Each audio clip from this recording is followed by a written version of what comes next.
SuperTalk Mississippi media production.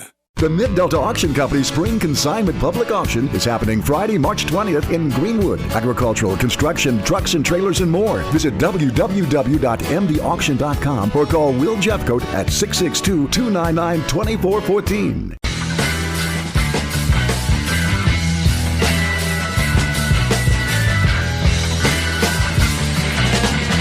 What's up, everybody? Welcome in on this Sunday night after a weekend filled with sports. Ole Miss basketball gets a win. They broke their 10-game win streak and have made things really weird for Auburn over on the Plains. Baseball only was able to win one this weekend in Houston. And I want to start, though, tonight with something that Kewan Lacy said. I wanted to do an extra video about this, just did not have time this weekend. Went to New Orleans. Did all that. And so I wanted to do an extra video because this was a few days ago, but I do think it's important and it stands out to me, something that Kewan Lacy said on a recent podcast appearance, which, sidebar, by the way, if it's a show that is being recorded and posted on television, it's not a podcast. You're just doing a show. Whatever. It drives me crazy. Just like when people say, I'm doing a live podcast. You're essentially doing a radio show. But no, he did make a podcast appearance. He made an appearance on a sports talk show and had some really interesting,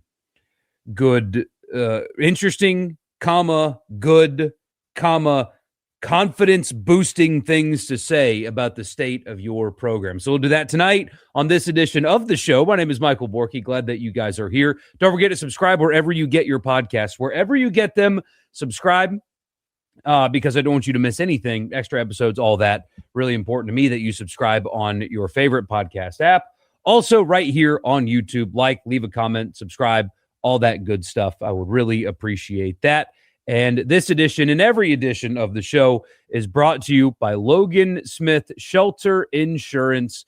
He will take care of you for home, auto, life. You know what's interesting is I'm about to add a service of mine from Logan Smith here come Monday, and he will take care of you as well. If you are in Mississippi, home, auto, life, or business insurance, he's got award-winning services, and he will take care of you anywhere in this state. Give him a call. Get a quote from him directly. Give his office a phone call at 601-823-3500, 601-823-3500.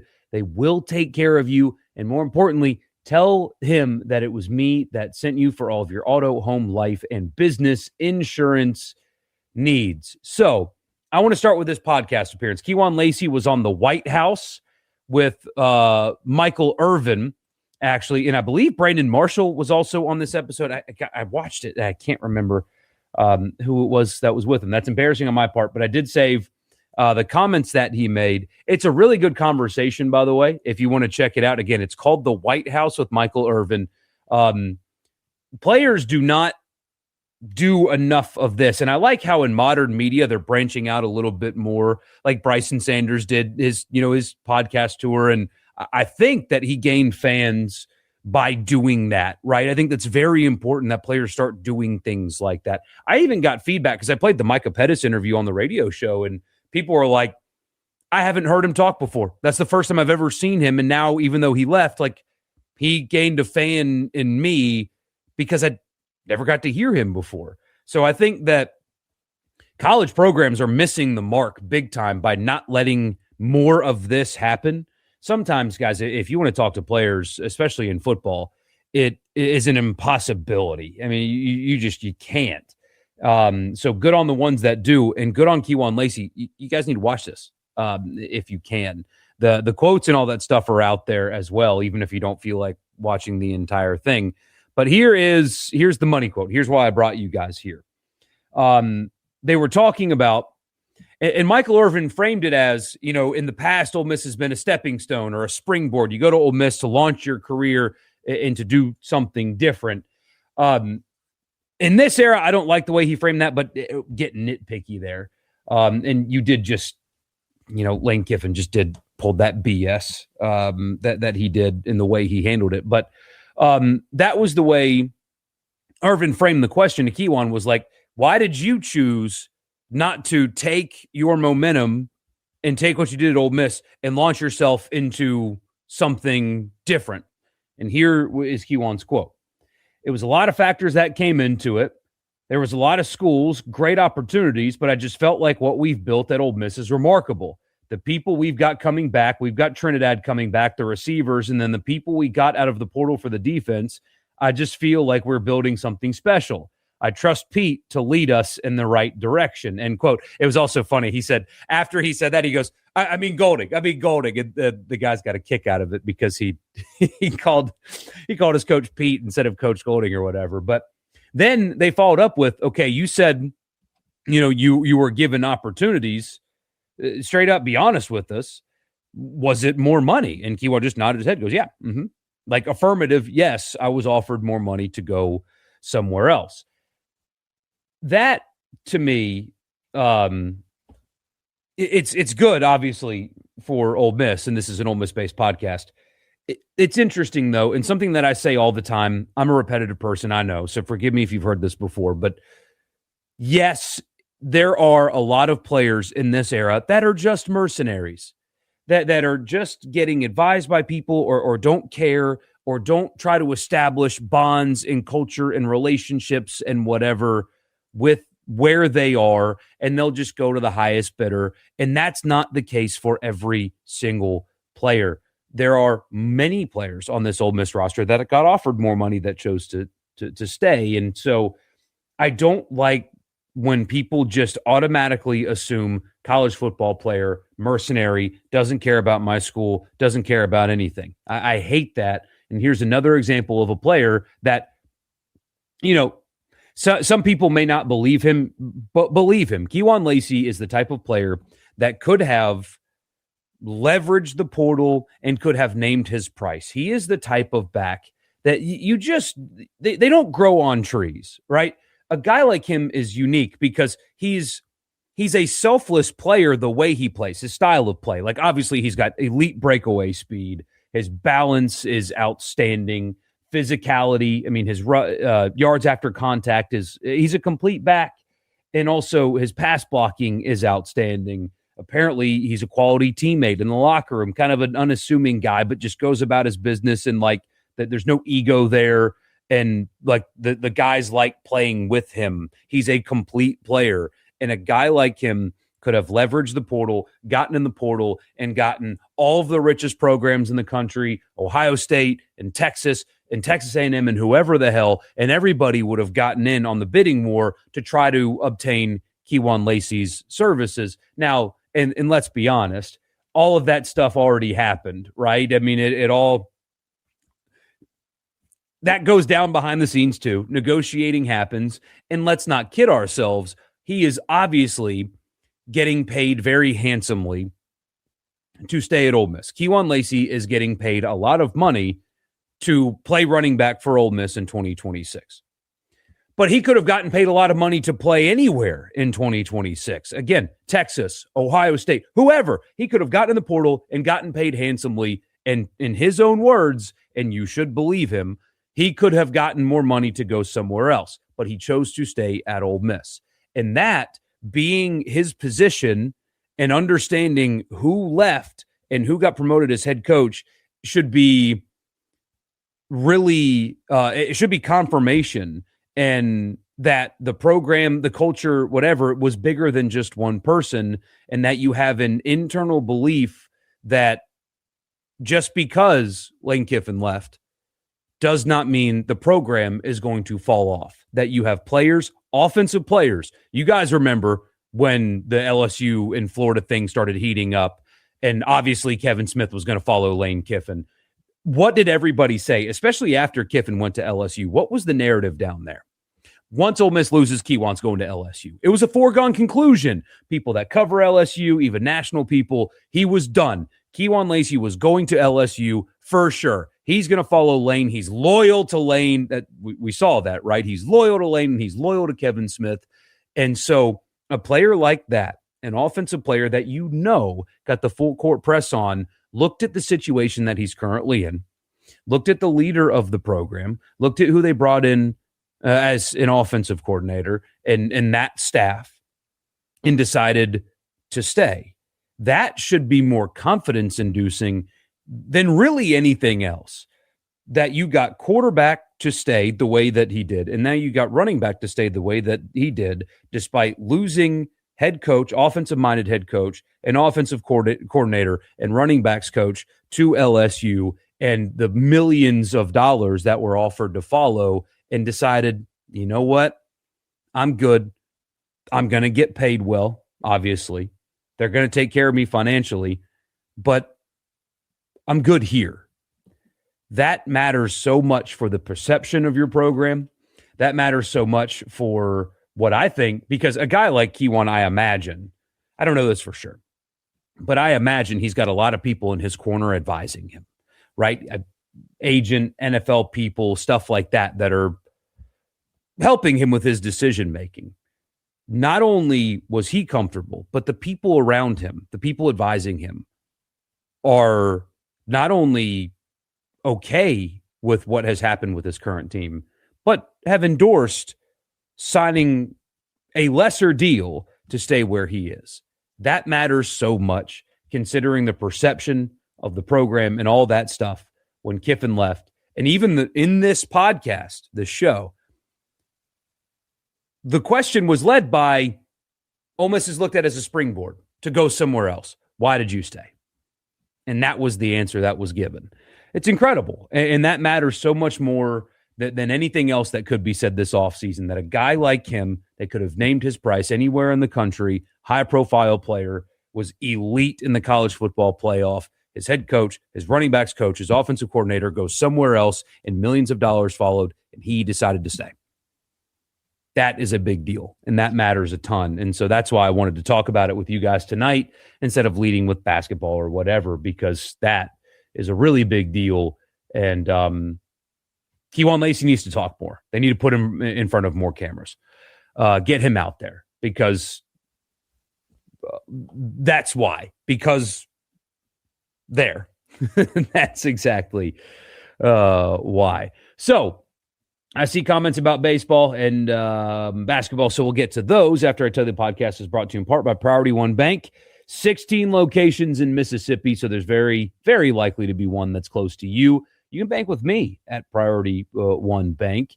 Their fraud detection caught somebody recently on me before I even knew, and I check my bank every single day, and they caught one before I did. Because that's what they do at Priority One Bank. Their online banking platform is outstanding. Check them out at Priority One Bank and switch and bank with me at Priority One Bank. Podcast also brought to you in part by Advantage Business Systems, absms.com, for all of your Mississippi office technology needs. And do not forget to tell them that it was me that sent you there. Okay. Let's see. You say, hi, I'm first. Midwest picker. You were second, actually. James was first. Whoops. Did you see the Transformers guy, Shia LaBeouf? No, I did not see him when we were down there. No, I did not. I am 95% sure that we sat in front of a Saints player, but I didn't want to, literally right behind us.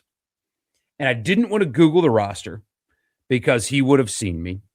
And I didn't want to ask because I don't want to be like, I'm a huge fan, but I don't know who you are. Do you play for the Saints? But you know how you can tell when you're around a professional athlete? You could tell that this man, and I looked at the roster after we left. I couldn't quite pinpoint him. He is an athlete of some kind. Maybe he was a player for LSU or something. I don't know. But very clearly, it was a high-level football player sitting behind us. He was early 20s, wife or girlfriend sitting next to him, very, very young child. He was obviously a high-level football player. You could just tell, but I didn't want to ask. But yeah, anyway. Got to feel like baseball is better than that, right? Man, the hitting is all or nothing, and the fielding might just be terrible, and you have to live with it. Starting pitching is mostly nails. They're the worst fielding team at the present in the SEC again. Could that improve? Sure. It's not acceptable, though.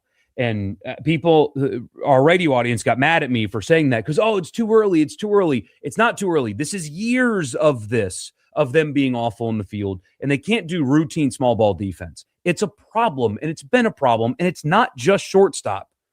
They've got a problem at shortstop, but it's not just shortstop. They are, again, the worst fielding team in the SEC. That can improve, but that is what they are today. And again, there's years of that. So I'm not counting on that to get any better. 0 for 18 with runners in scoring position is just horrendous. I think the offense can and will be better than that, but it will be an offense that has a high strikeout rate. It will. I mean, you have a lot of guys that are going to strike out a ton. I do think they are better than this, though. I do. If in 2 weeks we're talking about the same things, well, maybe. Should have won Friday. Today's game was legitimately concerning. Yes, it was, especially considering Coastal Carolina is without 2 of their weekend starters.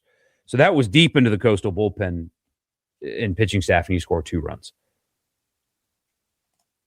Took way too many L's across the sports this weekend. Women's basketball looks dead on their feet and blew a chance to host. Baseball still can't get hits with runners in scoring position. Basketball did win, though. I mean, that, to me, that game is more about Stephen Pearl and Auburn than it is necessarily about Ole Miss, although Patton Pinkins, again, going to be a star. Got to keep his dad on staff. You got to keep Patton Pinkins in Oxford, man. Do whatever you got to do to keep him around. He's going to be a great player. But, I mean, at least they didn't quit, right? They showed up and played well and won a game on the road in a place that they don't win. That, up until this year, a lot of people don't win. But if I would be so wrong, it would be wrong for me to look at what happened and be like, well, hey, they're figuring it out now, you know? I think that's crazy. And if that's out there, I don't know if it is, but if that's out there, I would caution. It's just one game after a 10-game losing streak.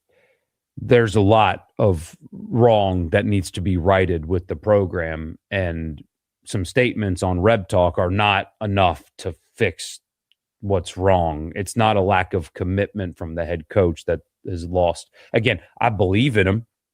I believe in Chris Beard. I think that as long as he's at Ole Miss, seasons like this won't continue. I think that if anybody can figure this out, it is him. He's got a track record to prove that, and I like sample size. But this team stinks out loud, and yes, they won a game, and good on them, and they played well, and that's great. But the season's been dead for a long time, and one win does not change that there are a ton of problems. And again, it's good that a coach says positive things in the coach's show. But that doesn't change anything to me. I mean, you'd rather hear that than not, right? Especially considering what's been reported in ESPN. But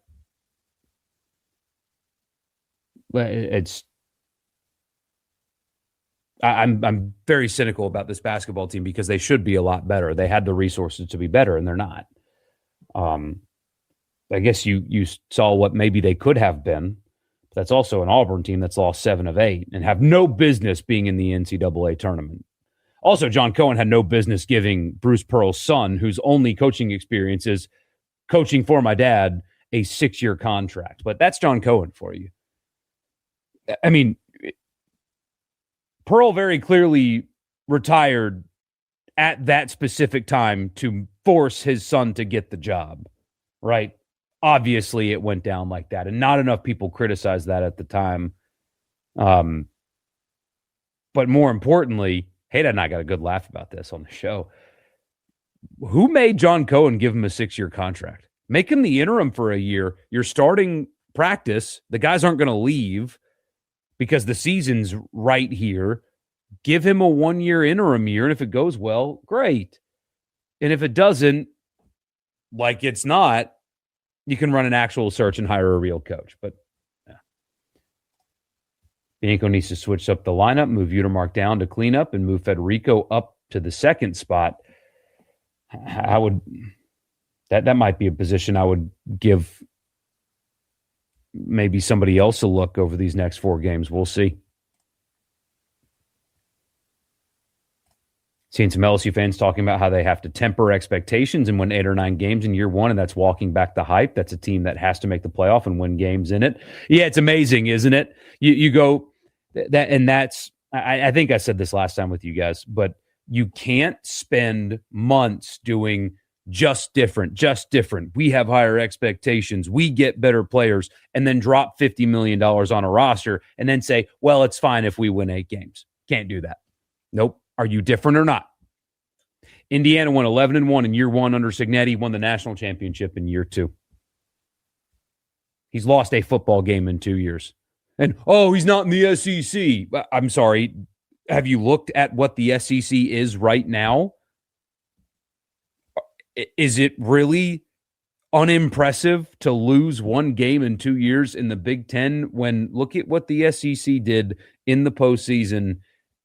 It's not some incredible juggernaut anymore. The Big Ten has caught up. The Big Ten is absolutely caught up. If Indiana can do that, you better be able to if you are so different. We were told Lacy was going to LSU for over a month. Even the previous coach said it was happening. Lane Assault. 100%. Yeah. How we doing? We're doing good, Austin. Good to see you. Saw Josh Pate on Twitter ask who will be the most disliked team this year in college football, and LSU is the number one answer. Notre Dame as well because of their drama.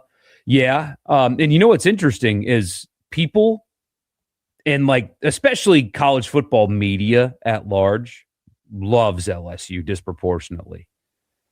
It's incredible how that has shifted that quickly. Those people will have their number 5 Lacy jerseys have to feel validated. Oh, I know, right? Absolutely.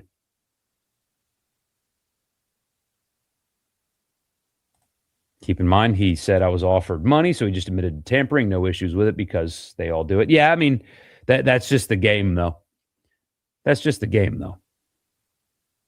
How is it not questioning if the player has, or how is it not tampering if the player hasn't entered the portal? Because it is. But it's just the game. It's just the game. Funny how the men's basketball streak breaker was against Auburn of all teams. Man, they are free falling in basketball and it's glorious. Probably not making the tournament now. They have no business making the tournament. And the fact that and of course it was Bruce Pearl that got to sit on ESPN and talk about how Auburn belongs in over Miami of Ohio if they happen to lose 1 game and not their conference tournament after going undefeated. And then we've got people that are talking about really only the NCAA, talking about expanding the tournament. Who wants that? Who needs that? Look at the teams on the bubble. Look at the last 4 in and the first 4 out. Those are bad basketball teams. We don't need to expand the tournament another team because bad teams are getting in. The college football playoff expansion made sense because good teams got in, right? And the 4-team, last year's national champion would not have won the national championship. Would not have won. They wouldn't have gotten in the playoff at all. Ole Miss, Miami would not have gotten in the playoff at all, and they made the semifinal. So expanding out to 12 makes sense because championship caliber teams are clearly got left out. But again, look at the last 4 in on Lenardi and the first 4 out. Those are bad teams that are incapable, and I mean truly incapable. They cannot win a championship. What's the point?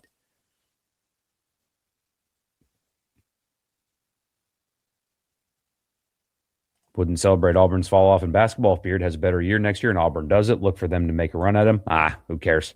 That's a year. It's a year from now.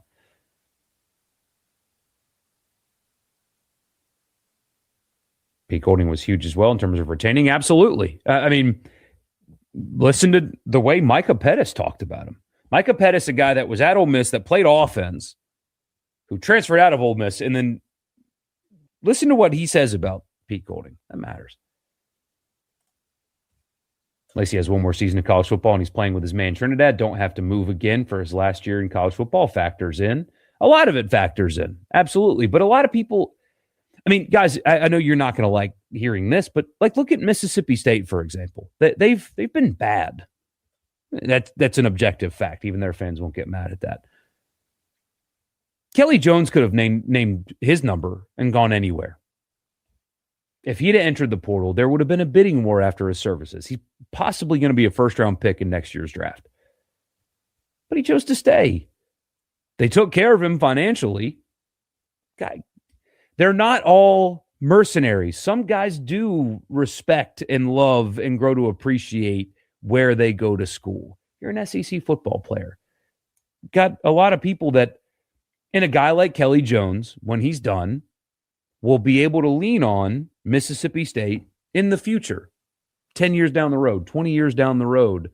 Kewan Lacy, even though he's a transfer himself, 10, 20 years down the road, whatever it is, he will be able to lean on Ole Miss forever. I mean, how long has it been since Deuce McAllister took a snap at Ole Miss? He still is supported. That's a thing that a lot of these guys don't factor in. I mean, what if Daugherty has a bad year at LSU? What if he doesn't really play much, which is likely? I think it's likely. I don't think he's going to end up being a starter there, but whatever. What happens if he has a bad year in Baton Rouge or isn't good? That doesn't make any noise, isn't noteworthy. Where does he go 10 years from now, 20 years from now? He won't have an alumni group that will latch on to him. Not in the same way, anyway. So that's a thing that players aren't factoring in. Quinn Ewers talked about that. Quinn Ewers, because instead of hitting the portal, going somewhere else, he went ahead and went off to the NFL, is a really smart long-term decision for him, because Quinn Ewers will always be able to tap back into Texas and be supported in one way or another. Always. Guys don't think about that. Would love to see what happens if Lacy plays in the Fiesta Bowl fully healthy after that run. No kidding, man.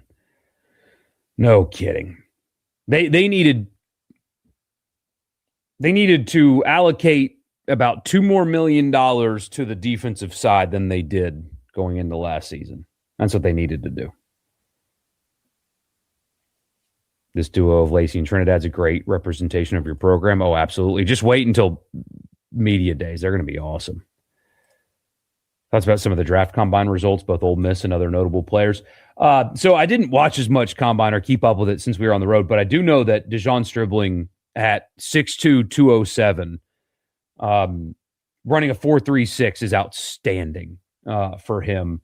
And his RAS score was really good. It's that chart that the NFL uses to puts the players and their results based on size and all that into like a database and compare to past prospects. His RAS score is excellent. One of the better combines for a receiver like out there. I mean, he was awesome. So he made a lot of money this weekend. I do not understand why he does not get more buzz, but he made money this weekend. Unfortunately, Trey Wallace slipped. Still ran a 4.5 something, but did not get a clean run there. What was Daquan's results? Did he test? Let's see. And then Diego Pounds looked like he moved pretty well today. Let's see.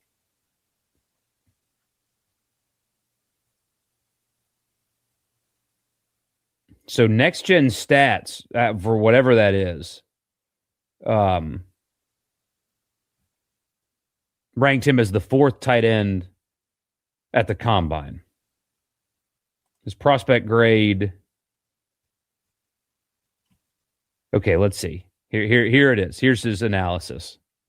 Oh no, that's all. That's draft profile. That's not from the combine. Sorry. Projects as a day 3 pick. Strengths hits man coverage with tempo changes to create pace. Builds speed. I can't read. To threatening levels down the seam. Manipulates coverage with aggressive fakes at the stem.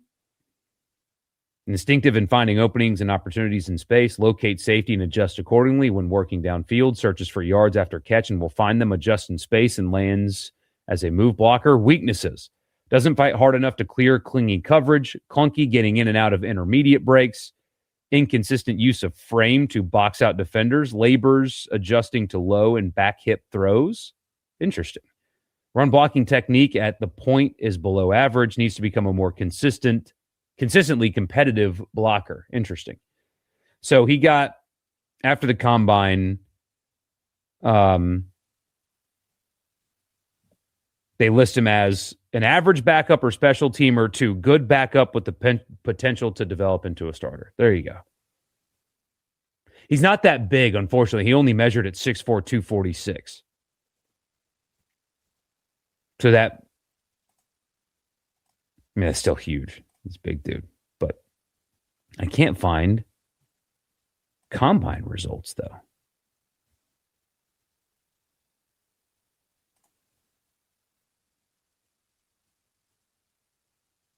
Why can I not find that? He must not have tested. Maybe saving for Pro Day. Let's see. Sorry, I should have had this up. He did not test. He only measured.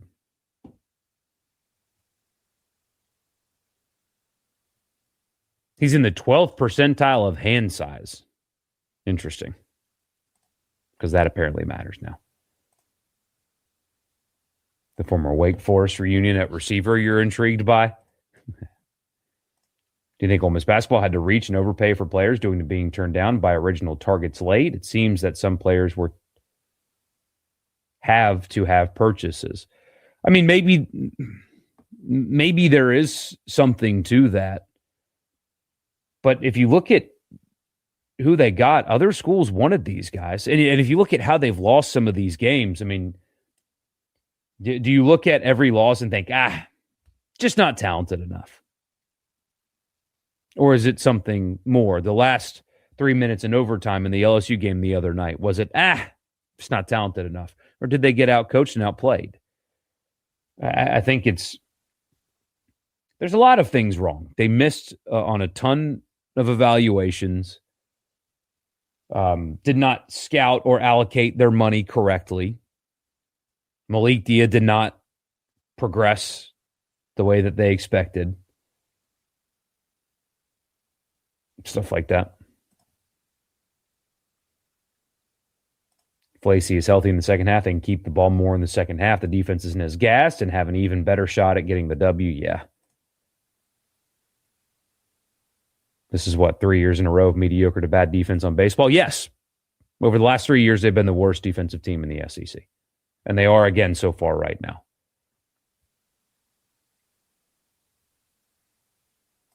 For basketball, you'd at least hope they can beat South Carolina and salvage a 5-13 finish and reset better than 3-15, I guess. It is. How long is Stephen Pearl at Auburn? He'll get next year, right?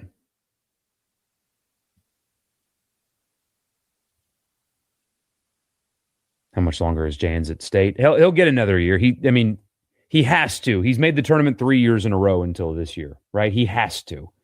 Unless he leaves on his own, you can't fire him, right? I think that would be a little reactionary. Just like you can't fire Beard. I mean, it's not even a conversation. It's just although Jans has not won a tournament game yet, despite going multiple times in a row.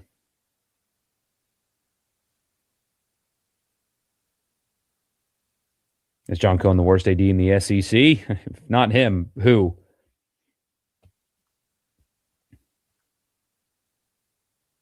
Just remember, Ole Miss doesn't have good players, but LSU was getting all of them to go win a championship with. Yeah.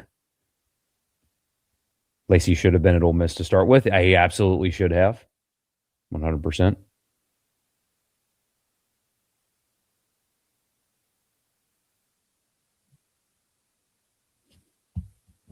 Lacy's been so good, he almost completely overshadowed Quinshon Judkins. I think he did, right? I think he did. Although that exchange that Quinshon had, what game was it and who was it against? But he made reference to Ole Miss was who he was defending in this exchange on the field.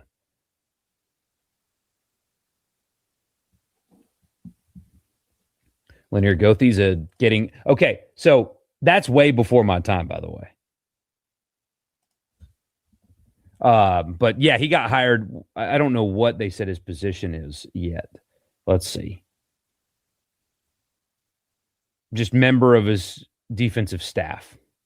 He was a defensive front specialist with the Falcons and a linebacker coach for Duke in the past.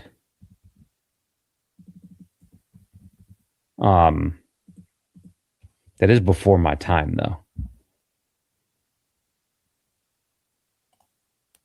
Let's see. Oh, I found his LinkedIn. I don't have LinkedIn, though. Sorry, I just clicked a pen into the microphone. But anyway, you say he's an example you're talking about of leaning on where you were. Dude was a 38 wearer and has worked in the NFL for years. Also a great dude. There you go. Is Taylor Green going to be the next stupid draft reach? Yes. He'll go in like the second round. Basketball team is NIT bound? No, they will turn that down. If they even get invited, which they shouldn't. We saw Stribling outrun the Georgia defense a few times. Yeah, man. What a great pickup he ended up being. I don't understand why he's not getting more love, but oh well. He can be yet another Ole Miss wide receiver that doesn't go in the first round and that you look up 5 years from now and wonder, why the hell didn't he go in the first round? So, oh well. Anyway. All right, guys. I'm going to hang it up. Really appreciate you being here. As always, we'll be back on Tuesday. I guess baseball's on Tuesday, but we'll be back. Let's see. What time is that? It's a late start. We'll probably go live at the usual time, to be honest with you. And yeah, I'll see you guys then. Tuesday, 9 o'clock. Y'all enjoy the rest of your night. I'll see you then. A SuperTalk Mississippi media production.